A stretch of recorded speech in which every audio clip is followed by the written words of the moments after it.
What's good, gamers? Akelon here, and of course, welcome back to each and every one of you. In today's video, we're going back a little bit. We're, hearken unto me, chat. Let's quickly talk. We're going back to the dark days of the Shadowlands. That's right. I've been spending an inordinate amount of time in the Shadowlands lately. And there's some things that sadly pulls me back to the Shadowlands, because in order to understand what the future of World of Warcraft may hold, specifically as we move into the World Soul Saga, and, as you look at the names, at least the naming scheme of the World Soul Saga, you have the War Within, you have Midnight, and then you have the Last Titan.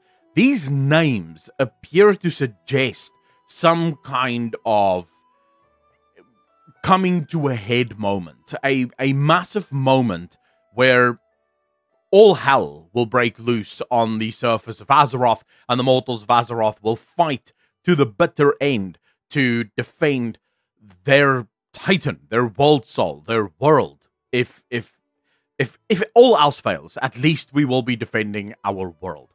Now, I obviously have dreams and hopes and things how I wanted to play out, but that's not what this video is about. Akelon, get back on track. Okay, so here's what I want to talk about. Denathrius. While playing through the Shadowlands, there's, arguably the only good, really good character in Shadowlands was Denathrius. The only great covenant was Revendreth. As much as I enjoyed the Necrolords, it never really felt complete. It always felt like pretty much all of the other covenants felt like there was a change of pace. It was like they went halfway into the story with one vision and then changed their minds and basically executed something completely different. Revendreth was sort of the only one where it felt like what they went into the story, or how they went into the story, is exactly how they ended it. That's exactly where they wanted the story to go. Now, we already know that Sire Denathrius did have a change of heart, or at least Blizzard had a change of heart here. Once they saw that people loved Sire Denathrius, they decided, well, actually, let's not kill him off. Let's keep him around. Now, a quick lore recap for those of you that don't know. Sire Denathrius, behind the scenes, he goes, how dare you, Zaval, you are a very, very, very bad boy. But then behind the scenes, it's like, I'm going to do all the things that Zaval did, only worse. So he goes around basically milking every soul under his charge for all of the anima that they have. And then once they're completely depleted, he throws them into the maw, basically giving Zaval the scraps of whatever is left. He keeps all of this anima for some big reason. Now, the reason ultimately was him just breaking it apart and then allowing all of that anima at once to flow into the maw. Not entirely sure what the significance of that was, because the jailer did not become cooler or even necessarily stronger after that. So I guess it was just a really cool cinematic. But nevertheless, Denathrius is doing some pretty weird and sketchy shit. But it gets even deeper than that. While you quest through Revendreth, you learn about the Light and this awkward invasion that the Light had in Revendreth at one point in time. And the Light came very close to basically eradicating Revendreth and the denizens of Revendreth, until finally the denizens of Revendreth or the Light was stopped, and then they kept a prize. Naru was kept as the prize. This was Denathrius' way of basically sticking it to the Light, I assume. Now, there's also a lot of confirmation or conversations that have to be had around why the Necrolords came to the defense of Bastion and yet decided, nah, fam, we good, when Revendreth was under attack by the Light, because the game actively says no one came to the aid of Revendreth, almost as if the Primus knew. The Primus understood that Revendreth had been sketch, and maybe also the Primus working with the Light, and therefore said, hey, fair game. You have your way with Revendreth and Sire Denathrius. I shall not interfere as long as you aid me in something else. more likely than not, today's theory might put a lot more emphasis or shine a lot more light, as it were, on those events. Now, Sire Denathrius then, by against all odds, who could have seen it coming? The champions of Azeroth go into Castle Nathria, and we absolutely kick him in the balls, right? We play no games, we imprison him inside his sword, and then we stick him with the light. You're going to be staying there, fam. Good luck to you. Then, of course, again, in a move that no one could see coming, the Denathrius shows up. We finally get the Denathrius. They're always cool. Everyone enjoyed them. They show up, and they're like, nah, fam. He be with us. And they take his sword, and they take him away. Now he's gone. His sword, really. But he's inside the sword. He's inside Ramonia, so he is also gone, and the sword is gone. So where is he? Is the big question. I've alluded to this in past videos, but we've never actually discussed it full on. In Dragonflight, there are in-game lore books that speak about the demons and how the demons have a new master. Someone behind the scenes is directing the demons. We also have the Denathrius in the Warlock questline that is trying to kill all of the Warlocks on Azeroth. So clearly, Blizzard is sort of moving all of the bits and bobs in place for some kind of Denathrius resurgence, if you will, on Azeroth. And I can already see with expansions like the War Within, like Midnight specifically, because the Denathrius has always been very interesting. They're very much tied to the Void. Remember, that's where Sargeras first found them, if the Chronicles can be believed, basically cowering on some planet where an old god was doing old god things. And then eventually they swapped, they switched, and they started serving Sargeras. And then from that point forward, they were very much associated with the Foul, with the Twisting Nether and the demons. Now, it says that they have a new master, and that this new master is going to basically give them the conquest that they seek. And from what we understand, the greatest conquest for the Foul is Azeroth. Then, of course, I want to pull you back to the cinematic with Denathrius and Zuvul specifically, where all of Zuvul's siblings are rebuking him. Like, how dare you, bro? How dare you? We trusted you. We loved you. And this is what you did. How dare you? Right? That cinematic. Denathrius doesn't do that, though. If you go back and you actually listen to what Denathrius says, Denathrius isn't upset that Zuvul did the things. Denathrius is more upset about how Zuvul did the things. Imagine what we could have accomplished together. And that Zuvul didn't come to them to tell them about the things that he was doing. Because Denathrius would have helped. Basically, oh brother, why didn't you just tell me you wanted to destroy the Shadowlands? I could have helped you destroy the Shadowlands, right?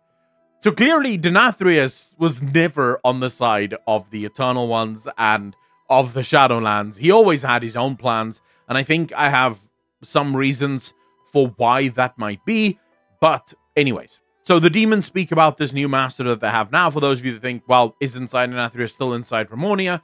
It stands to reason that if Zuvul was a construct, and once we killed him, he returned to his construct, and we know that there are substitute constructs within Zereth Mortis, there are most likely other constructs or substitute constructs throughout the universe. And someone like Sire Denathrius, being pretty much always prepared and being a sly little fuck, probably had a bunch of prototype bodies just sort of tucked away somewhere. So once the Denathrius saved him, I can imagine they swooped him off to some vault that he had somewhere in the Twisting Nether. Beautiful place, perfect retirement home. And there he went to go collect a new body, and he's now bigger and badder than ever. And he's now the guy leading the... It just makes sense. He is basically a Denathrius. The Denathrius have always pretty much been in charge of the demons. It would be poetic if it is Sire Denathrius that is now placed at the head of the demons. Because remember, now that Sargeras is locked up and his brothers are sort of like rebuking him this time, being like, oh, bad boy, how dare you do this? The demons are pretty much open for the taking. No one is there. So Denathrius could just walk in and be like, you are my new army. And what will they do? They'll just go, sure, What are we eating? And that's it. Now, let's talk a little bit about this light thing. Remember, I told you, I think I have an idea as to why the light is such anathema to Revendreth and Sire Denathrius specifically. Demons, bro. We know that the light is anathema to demons and the demons are anathema to the light. What if Sire Denathrius... Now, I have a theory, and it is just a theory. There is literally zero confirmation for this. But the theory comes from a bunch of interviews that was done prior to Shadowlands, and then just also by using my brain and looking at things. Maybe the question is, am I using my brain correctly? We'll never know. But in interviews before the Shadowlands launch, the newser said that the different cosmological forces tend to do their own thing. They're very individualistic, and they pretty much work in order to rule the galaxy. But when all 6 of them are all working to rule the galaxy, then no one is actually ruling the galaxy because the 6 forces are keeping each other in place. But the newser also said there have been times in the past where when if one force becomes a little bit too powerful, the other forces may sort of team up and be like, nah, fam, not on our watch, and then they might beat him down a little, you know, get back in line, and then they'll break up again, and they'll...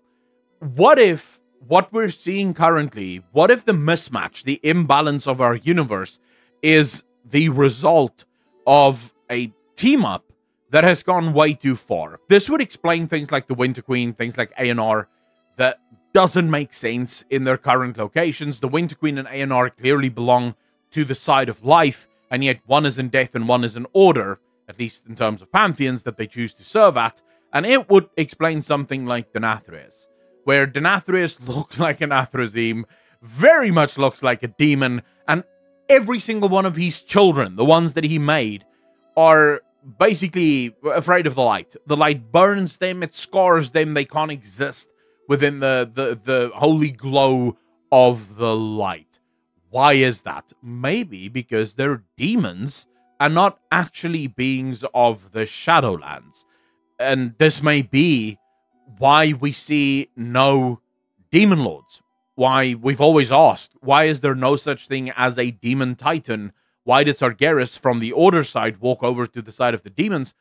What if Denathrius killed all of the other demon lords in his final betrayal before joining the Eternal Ones as a way to keep, you know, access to all of the anima to themselves? I don't know. I'm just spitballing here, but that would be cool if that was actually the story and how Blizzard wanted to play out this story. The point of this video is Denathrius is returning, and I believe Denathrius is returning at the head of the demons. I believe we're going to see the demons, if not in Midnight, at the end of Midnight, and definitely towards the Last Titan. If you're going to talk about the World Soul Saga, this being this massive epic story, the demons have to be there. Specifically, now we have those lore books at the end of Dragonflight, suggesting Chris Metzen probably actively placed those lore books there, and he's like, ha, I need these. They're cool. Let's have these be in the game. That's my thoughts and feelings on Denathrius. I believe we're going to see him again, and what a guy to see again. Obviously, that is going to be cool as shit. And not only because Denathrius is really cool, but also Denathrius may actually provide a lot more insight into what is happening. Look, guys, I think the World Soul Saga is going to shine a light on the exact evil of our universe and how our universe is not set up the way that we think it is. My next 2 videos is actively going to be talking about the light and about Turalian, but that's for another video. That's not for now. Wait, holy, I that outro. So I'm going to do the outro again here. All right, that's it from me, ladies and gentlemen. Thank you so much for watching. Remember to hit that like button if you enjoyed the video. $1 a month keeps this channel free from sponsorships over on Patreon. So to all of the patrons, thank you so much for your money. It is always appreciated. Ladies and gentlemen, as always, be kind to each other, be good to each other. And I will see all of you in the next one. Peace.